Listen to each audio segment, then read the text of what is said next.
Hi everyone, it's Krishna Mootoosamy here on the LinkedIn platform, sharing a video with you with Rachelle Ray. If you are connected with me or you follow me on LinkedIn, you'll probably notice a number of posts where I speak about the fantastic minds and creative experts that I meet all across the world in this work from home environment. And one of those experts is Rachelle Ray. She is a proposal manager out of Albuquerque, New Mexico. She deals with a number of different clients and really supports them with their proposal writing, their designing, their presenting across a range of industries.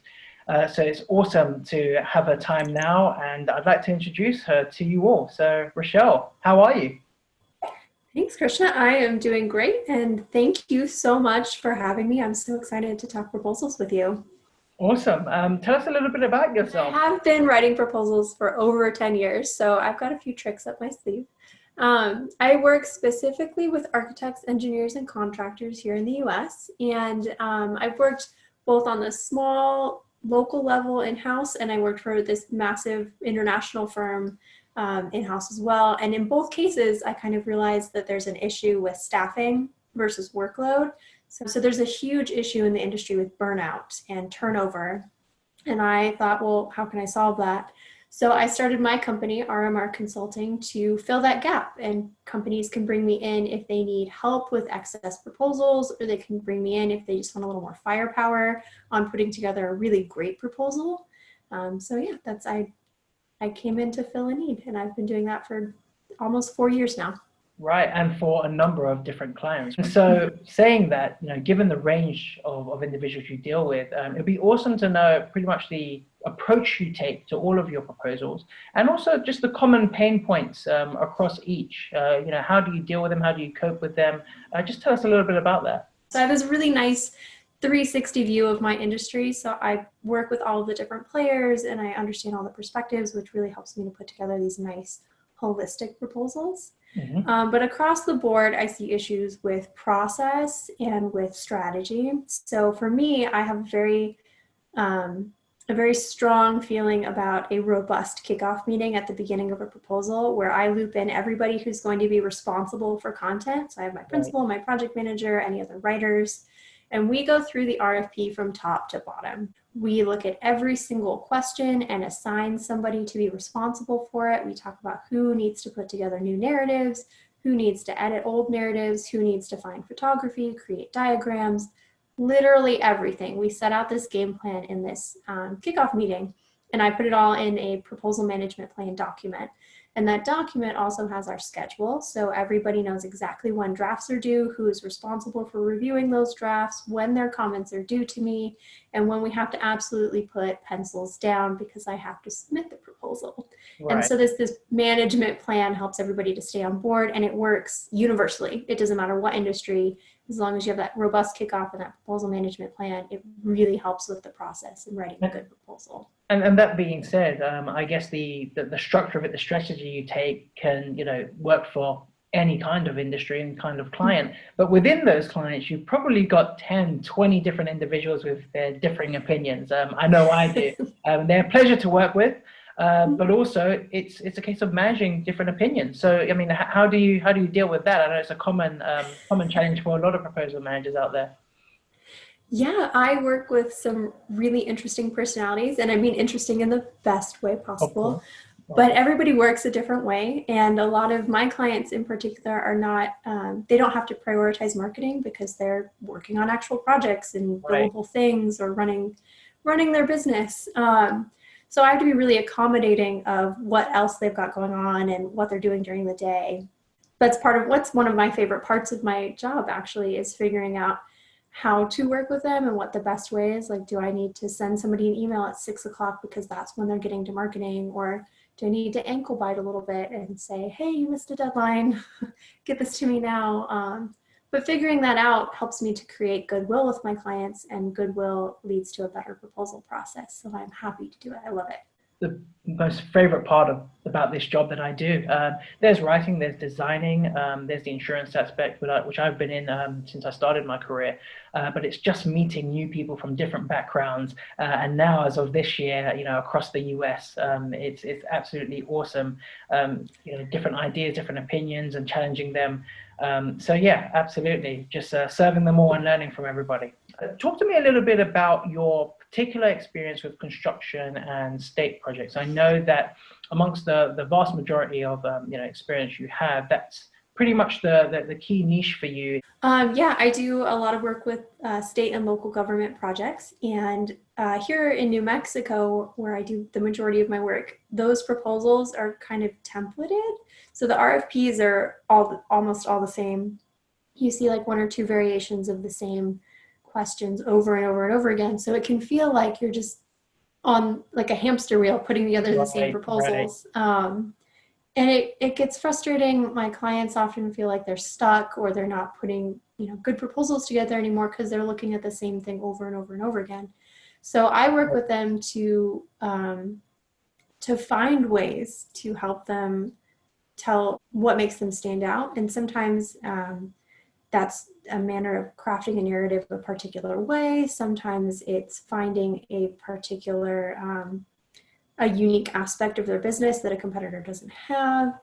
Right. Well, speaking of uniqueness, and you mentioned the word narrative here, the reason why I picked up on this construction/state level proposal is because I've dealt with them a handful of times in my career, and personally, they're not usually the most enjoyable, relatively, looking at a lot of projects I've done, pretty much because a lot of these state contracts and proposals ask a number of questions, and they'd like their proposers, I guess the clients really going for these contracts to, I guess, stay within a number of set guidelines. And what I've found is that can really suffocate the message that we're trying to put across.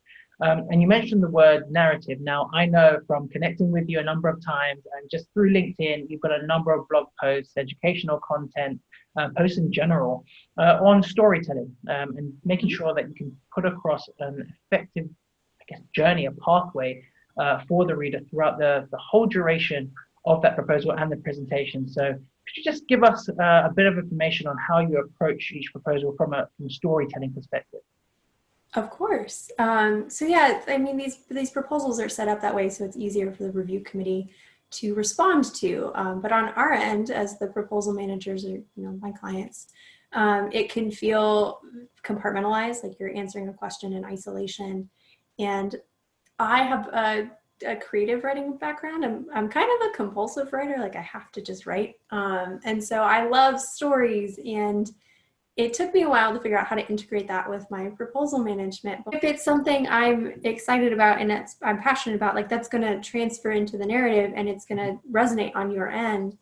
And I love to tell this story. I know I've told it to you before, so bear with me. But I was working with an engineer on a proposal, and we just happened to be talking, and he had mentioned that he had spent time working on a construction site in the trades. And I was like, why is that not in your resume? So instead of, you know, writing about this project manager and project engineer as somebody who can keep a project on schedule and in budget, I took this story of this guy who was working on a construction site, and we wrote his resume. We told that story about how that experience transferred to his understanding of what the contractor needs in clean documents, and how he's now able to produce those on the design side, and how that reduces requests for clarification, and it reduces change orders, which ultimately is reducing schedule and budget. So nice story, resonates, was more exciting to write, definitely more exciting to read. And yeah, it was a great proposal. Super unique, super engaging, and I can definitely resonate with that. I feel that within at least presentations for sure, in the insurance world, I found a number of wins where we've got a member of the team who worked in industry and can actually say, well, I know what it's like. I know, you know, the challenges that you face firsthand, and this is why, you know, our solution is perfect for that. And sometimes it's actually just a case of vulnerability.